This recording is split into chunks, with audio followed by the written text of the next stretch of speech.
Мен биринчи суроом өкмөткө свет боюнча болмокчу да.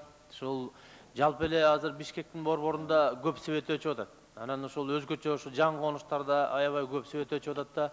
Анан жанагы аварийканы чакырса, алар келишпей жатат. Биякта шаардын ортосунда көп авария болуп атат, жетишпей жатабыз деп, анан жон конуштарда бир жума свет жок болуп атат да. Ушуну бир эске алып, тиги Север Электрага бир тапшырма берип койсоңуздар, ушуну көзөмөлгө алып койсун.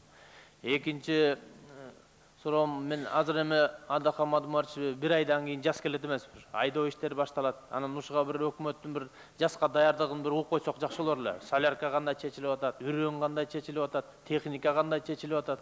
Бир айдан кийин жаз келет, кечигип калбайлы деген ойдо. Жана свет боюнча айттык эле, ушу жан конуштарда свет өчүп атат. Жан конуш эмес, жалпы эле мамлекетибизде бүт Кыргызстан боюнча өчүп атат да.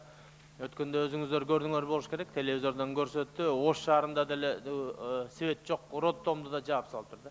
Эми роддомду жапса болот, эми төрөй турган аялды токтотосуңар. Ошон үчүн ошону ишке киргизиш керек да кайрадан. Анан ошол кайра дагы бир катуураак контролго алып койсоңуз.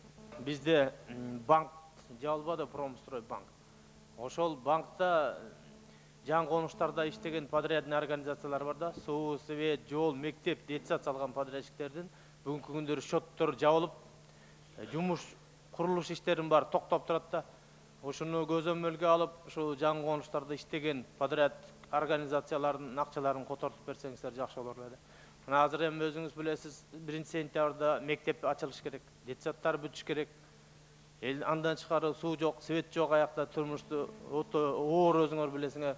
Ошондон улам ошо жардам берип, ошо банктан акчасын чыгарып берип койсоңуздар.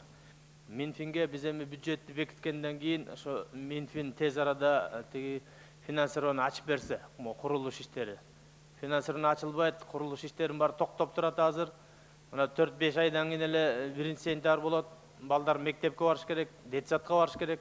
Баягы суу жок, свет жок дегендей, азыркы күнү курулуш иштерин баары токтоп турат да.